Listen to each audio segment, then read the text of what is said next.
नमस्कार दोस्तों। मैं प्रोफेसर नेगी आपका स्वागत करता हूं एकलव्य आईएएस एकेडमी में।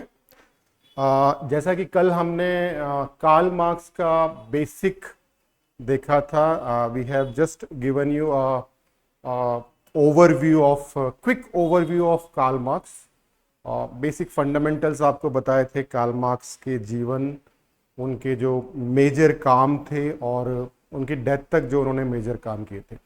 तो इतने छोटे से लेक्चर पे भी जो कल मैंने आपको दिया था उस पर भी प्राय काफी अच्छे एमसीक्यू बनते हैं और प्राय यूजीसी द्वारा बनाए जाते हैं। तो उसी तरह के कुछ एमसीक्यू आज मैं आपके साथ शेयर करना चाहूंगा। बेसिक एमसीक्यूज होंगे ये, just basics, fundamental, factual, fact based होंगे जो कल हमने पढ़ा था उसी से। तो basic MCQs on Karl Marx. चलिए देखते हैं किस तरह के एमसीक्यूज जो कंटेंट हमने कल देखा था, कल के लेक्चर में, उससे संबंधित हो सकते हैं। ठीक है, तो पहला देखिए, Karl Marx was born in 1818 in Trier, Prussia. His father converted to Lutheranism. What was the primary reason for his conversion? Karl Marx का जन्म 1818 में ट्रायर, पर्शिया में हुआ। उनके पिता ने लूथरन धर्म अपना लिया। इस धर्म परिवर्तन का मुख्य कारण क्या था? तो क्लियरली हमने कल पढ़ा था कि उनके फादर ने यह धर्म जो अपनाया था, लूथरिज्म, वो एस्केप करने के लिए, एंटीसेमिटिज्म से एस्केप करने के लिए, यानी जर्मनी में उन दिनों हिटलर का बड़ा आतंक था और वो यहूदियों से बहुत ज्यादा चिढ़ते थे या उनसे नफरत करते थे, उनको मारते थे। तो जो भी यहूदी होते थे उन पर अत्याचार किया जाता था, इसलिए मार्क्स के फादर लूथरिज्म में कन्वर्ट हो गए। तो this is the answer for this. ठीक है, next, arrange the following events in Karl Marx life in chronological order. Karl marks के जीवन की निम्नलिखित घटनाओं को कालानुक्रमित रूप से व्यवस्थित कीजिए। Enrolled in university of Bonn, became editor of Renaissance Zedong, published the Communist Manifesto और moved to London। तो इसके अगर आपको सन याद होंगे तो आप बहुत सरलता से इसकी क्रोनोलॉजी बना सकते हैं। तो बॉन में उनका एनरोल हुआ था 1835 में, जैसा कल हमने देखा था। उसके बाद हमने देखा था कि वो एडिटर बने थे 1841 में, जब 42 में 41 में उनको डॉक्टरेट की उपाधि मिली थी और 42 के आसपास, 42-43 में इसके एडिटर बने थे रेनेसांस ज़ेडोंग के। कम्युनिस्ट मैनिफेस्टो जो प्रकाशित हुआ था वो 1848 में हुआ था और फाइनली वो लंदन गए थे 1850 में। तो देखें हम, तो सिंपली ये ऑलरेडी क्रोनोलॉजी में है। सबसे पहले उन्होंने बॉन यूनिवर्सिटी में एनरोल किया, फिर वो एडिटर बने रेनेसांस ज़ेडोंग के, फिर उन्होंने कम्युनिस्ट मैनिफेस्टो 1848 में प्रकाशित किया और फाइनली वो 1850 में लंदन चले गए। तो 1 2 3 4, the first is the correct answer, यानी ए इसका करेक्ट आंसर होगा। ठीक है, क्लियरली आपको फैक्ट याद करने पड़ेंगे कि कब कौन सी घटना मार्क्स के जीवन में घटित हुई थी। ठीक है, फर्स्ट। चलिए नेक्स्ट देखते हैं। Karl Marx collaborated with dash to publish the communist manifesto in 1848। तो 1848 में किसके साथ उन्होंने कोलैबोरेशन किया था? तो ऑब्वियसली उन्होंने फ्रेडरिक एंगल्स के साथ कोलैबोरेशन किया था। जैसा कि कल मैंने बताया था कि फ्रेडरिक एंगल्स उनके जीवन पर्यंत उनके साथ रहे थे। पेरिस में उनकी मुलाकात हुई थी और वहां से जीवन पर्यंत साथ रहे थे, साथ मिलकर उन्होंने काम किया था। ठीक है, कम्युनिस्ट मैनिफेस्टो भी उन्होंने उनके साथ मिलकर ही लिखा था। ठीक है, फ्रेडरिक एंगल्स। नेक्स्ट प्रश्न है, देखिए, which of the following statement is incorrect regarding Karl Marx. निम्नलिखित में से कार्ल मार्क्स के बारे में कौन सा कथन गलत है? ध्यान देना, गलत कथन पूछ रहा है, इनकरेक्ट पूछ रहा है। Marx father was a Jewish lawyer, बिल्कुल सही, जूविश लॉयर थे। Marx received his doctorate from university of Jena in 1841। Marx died in London in 1883 and Marx published the Communist Manifesto in 1867। क्या ये सही है? 1867 में नहीं पब्लिश हुआ था। जस्ट हमने अभी पिछले प्रश्न में ही देखा कि कम्युनिस्ट मैनिफेस्टो 1848 में पब्लिश हुआ था, 1867 में नहीं। तो this statement is wrong. D is wrong, तो आंसर होगा डी। ठीक है, पहला दूसरा तीसरा सही है, चौथा गलत है। कम्युनिस्ट मैनिफेस्टो याद रखिएगा, बहुत बार पूछा जाता है कम्युनिस्ट मैनिफेस्टो पब्लिश कब हुआ था। तो कम्युनिस्ट मैनिफेस्टो पब्लिश हुआ था आपका 1848 में, ना कि 1867। Then the next assertion reason. देखिए असर्शन रीजन करने के लिए क्या करना है आपको, पहले तो असर्शन को पढ़ना है, फिर देखना है असर्शन सही है तो it's okay, then you have to read reason, reason भी सही है तो ठीक है, फिर उसके बीच में आपको बिकॉज लगा के फिर पढ़ना है कि वो उसका रीजन करेक्ट है या नहीं। तो पहले हम असर्शन पढ़ते हैं। तो communist manifesto was publish in 1848, just we have seen it. Then it was a critique of Prussian government. क्या ये प्रशियन गवर्नमेंट का क्रिटिक था, उसी प्रशियन गवर्नमेंट की आलोचना करता था? नहीं, यह तो सिर्फ ये कहता था कि जो कैपिटलिज्म है वो कहीं ना कहीं एक ऐसी व्यवस्था है जो भेदभाव पर आधारित है, जो श्रमिकों पर अत्याचार करती है, उनका आर्थिक शोषण करता है, आर्थिक गैर बराबरी पर आधारित है, सरप्लस जो है वो जो हमारे कैपिटलिस्ट हैं वो लोग अपने पे ले लेते हैं, जो भी प्रॉफिट होता है वो सरप्लस अपने पास रख लेते हैं। और इसलिए ये इसमें इन्होंने एक तरह की घोषणा की थी कि जितने दुनिया के मजदूर हैं, जितने शोषित मजदूर हैं, उनको एक होना पड़ेगा और कैपिटलिस्ट के अगेंस्ट उनको आंदोलन करना पड़ेगा या रेवोल्यूशन करना पड़ेगा और उनको उखाड़ फेंकना होगा।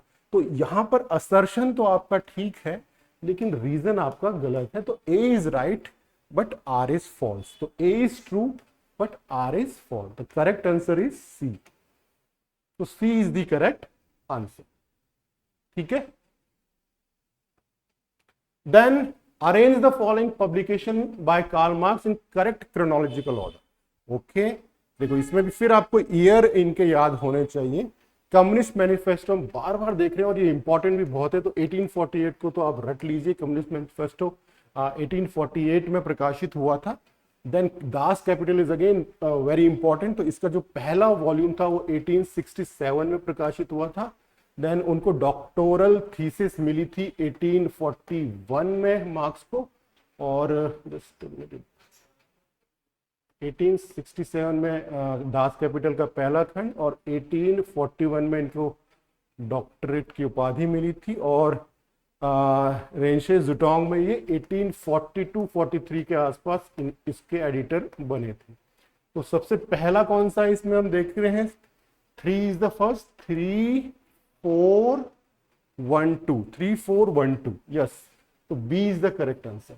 ठीक है, सबसे पहले क्या हुआ था, उनको डॉक्टोरल थीसिस मिली थी। डॉक्टोरल थीसिस के बाद वो रेनेशे जुटांग के एडिटर बने थे। उसके बाद उन्होंने कम्युनिस्ट मैनिफेस्टो प्रकाशित किया और लास्ट में 1867 में वो दास कैपिटल उन्होंने प्रकाशित किया। तो answer is B. Okay, then again assertion reason.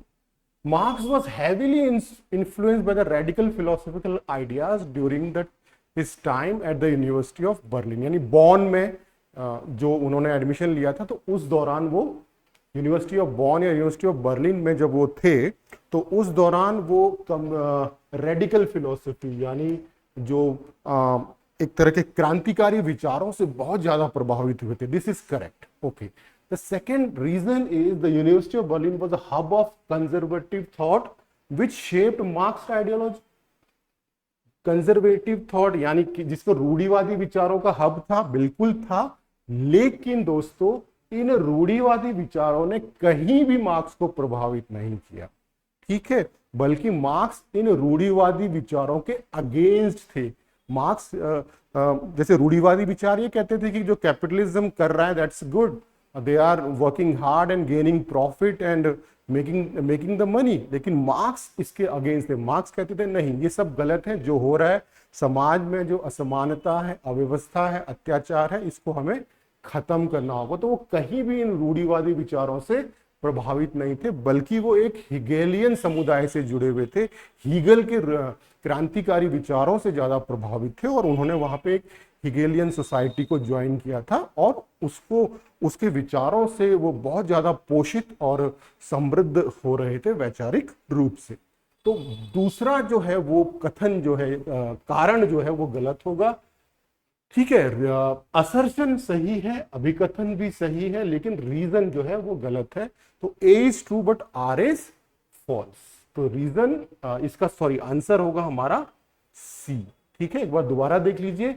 Marks was heavily influenced by the radical philosophy, क्योंकि वो हिगेलियन समुदाय से वहां पे जुड़ गए थे, लेकिन वो कहीं भी वहां के दार्शनिक विचारों से प्रभावित नहीं थे, वहां के लिबरल विचारों से प्रभावित नहीं थे, बॉन यूनिवर्सिटी या बर्लिन यूनिवर्सिटी। तो इसका आंसर होगा C. Then match the following events in Karl Marx life's with their corresponding years. कार्ल मार्क्स के जीवन की निम्नलिखित घटनाओं को उनके संगत वर्षों से मिलान कीजिए। कार्ल मार्क्स का जन्म हुआ था 1818 में, बिल्कुल सही। डॉक्टरेट उपाधि उनको मिली थी 1841 में। कम्युनिस्ट मैनिफेस्टो 1848 में प्रकाशित हुआ था, और उनकी मृत्यु हुई थी 1883 में। तो ये तो वैसे ही जुड़ा हुआ है, 1 का ए, 2 का बी, 3 का सी, 4 का डी। पहला ही ऑप्शन हमारा सही हो जाएगा। First option is correct. Sorry, मैंने गलत लगा दिया। First option is true. A का 1 का ए, 2 का बी, 3 का सी, 4 का D. A is the correct answer. ठीक है।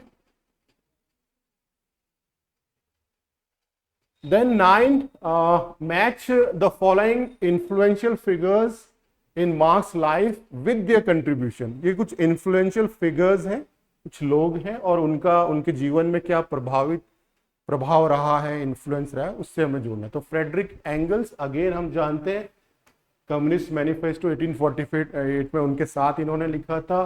युवा हेगेलियन जो समुदाय था, उसने इन्फ्लुएंस के अर्ली रेडिकल विचारों को प्रभावित किया था बॉन यूनिवर्सिटी में। और मार्क्स के फादर सपोर्टेड हिज एजुकेशन, उनकी शिक्षा का काफी समर्थन किया था, शुरुआती शिक्षा का। और ब्रिटिश म्यूजियम में रहकर लंदन में इन्होंने डास कैपिटल 1867 में लिखा था। तो ये भी सीधे सीधे हमारा जुड़ रहा है, 1 का ए, 2 का बी, 3 का सी, 4 का डी। तो अगेन ये जो इसका जो आंसर होगा हमारा, दैट विल बी सी। इसका आंसर हो जाएगा सी। 1 का ए, 2 का बी, 3 का C. Okay, Karl Marx spend years in dash researching and writing Das. Just अभी मैंने पिछले उसमें आपको बताया कि कार्ल मार्क्स ने अपना जीवन लंदन में बहुत सालों तक बिताया डास कैपिटल को लिखने के लिए। और कहां पर बिताया रहकर?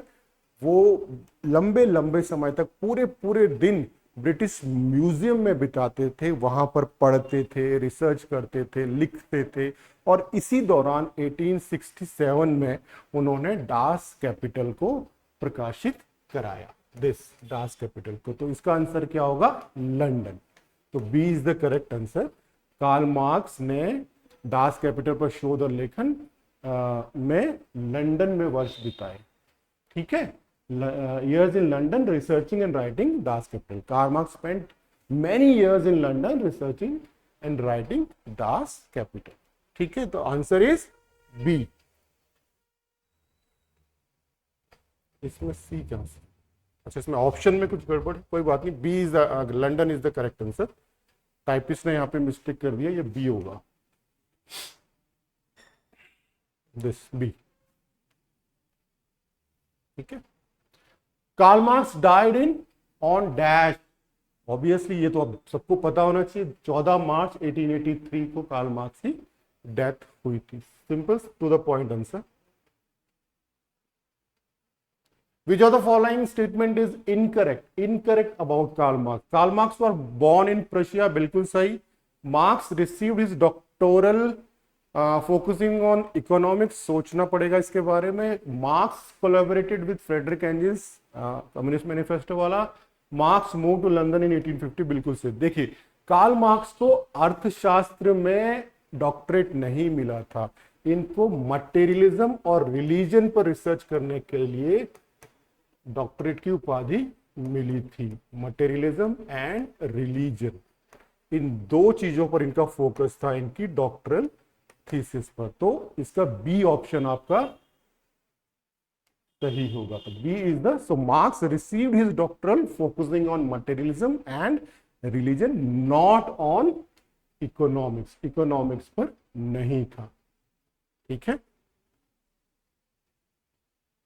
The slogan workers of the world unite is associated with which of the following? Number one, Das Kapital, Renaissance Zutong articles, Marx doctoral thesis और कम्युनिस्ट मैनिफेस्टो। तो ऑब्वियसली इसका मैंने जैसे बताया ये एक घोषणा थी, और ये घोषणा क्या थी कि दुनिया के मजदूरों एक हो जाओ, तुम्हें सिर्फ अपनी बेड़ियां खोनी है, बाकी कुछ नहीं खोना है। तुम्हें आज़ादी पानी है तो अपनी बेड़ियों से आज़ादी पानी है। जो बेड़ियां अत्याचार की हैं, जो बेड़ियां आर्थिक असमानता की है और पूंजीपतियों ने आप पर लादी हुई, तो उनसे आपको छुटकारा पाना है। तो ये बात कही थी कम्युनिस्ट मैनिफेस्टो में 1848 में। तो इसका आंसर होगा डी।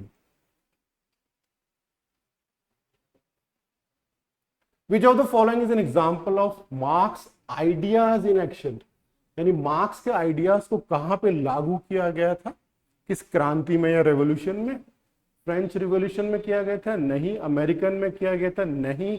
इंडस्ट्रियल में किया गया था? नहीं। लेकिन रशियन रिवॉल्यूशन में किया गया था 1917 में। तो रशियन रिवॉल्यूशन में कार्ल मार्क्स के आइडियाज को कहीं ना कहीं इम्प्लीमेंट किया गया था, या कह सकते हैं कि जो रशियन रेवोल्यूशन था वो कार्ल मार्क्स के आइडिया से काफी प्रभावित था। तो आंसर हो जाएगा हमारा सी। तो सी इज द करेक्ट आंसर। ठीक है। Identify the incorrect statement about marks legacy and influence. Marks की विरासत और प्रभाव के बारे में गलत कथन की पहचान कीजिए। Marx theories inspired the Chinese communist revolution, बिल्कुल सही, 1949 का जो चाइनीज रिवॉल्यूशन था। Marx ideas had little impact on labour movement worldwide. You have to think about it. क्या ऐसा हुआ था? Marx theories continue to provoke discussion in political circle even today. Russian revolution was influence by Marx ideology, बिल्कुल सही। तो पहला, तीसरा और चौथा बिल्कुल सही है, लेकिन ये दूसरा स्टेटमेंट जो ये कहता है कि मार्क्स के विचारों का दुनिया भर के श्रमिक आंदोलनों पर कोई प्रभाव नहीं पड़ा था, ऐसा तो हुआ नहीं, क्योंकि मार्क्स के आइडिया की वजह से ही दुनिया भर में श्रमिक आंदोलन उद्वेलित हुए थे। बहुत से लेबर यूनियंस बनी थी, लेबर ऑर्गेनाइजेशन बनी थी, श्रमिकों के अधिकारों के लिए आवाज उठने लगी थी। तो this statement is wrong. B is the correct answer. ठीक है। सो दोस्तों ये थे हमारे कुछ 15 क्वेश्चन एमसीक्यूज जो मैंने कल आपको टॉपिक कराया था उससे रिलेटेड। तो इसी तरह के प्रश्न आएंगे आपके यूजीसी नेट सोशियोलॉजी में, लेकिन महत्वपूर्ण ये है कि आपको कंसेप्चुअल, फैक्चुअल और थ्योरेटिकल आधार पर मजबूत होना पड़ेगा। यानी समाजशास्त्र या सोशियोलॉजी के हर पक्ष को गहराई से समझना पड़ेगा, तब जाकर आप परीक्षा में उत्तीर्ण हो सकते हैं।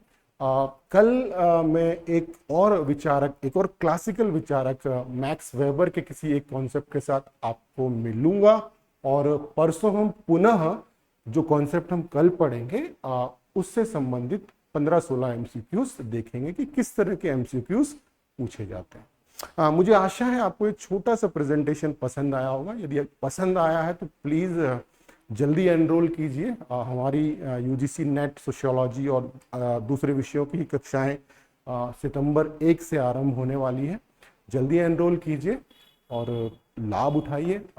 इस तरह जो कुछ नॉलेज हमारे पास है, जो एक्सपर्टाइज हमारे पास है, जो हम आपको मदद कर पाए जितनी भी, उतनी करने का पूरा प्रयत्न करेंगे और कोशिश करेंगे दिसंबर में आपका यूजीसी नेट क्लियर हो पाए। चलिए, धन्यवाद, शुक्रिया, शुभ दिन, जय हिंद।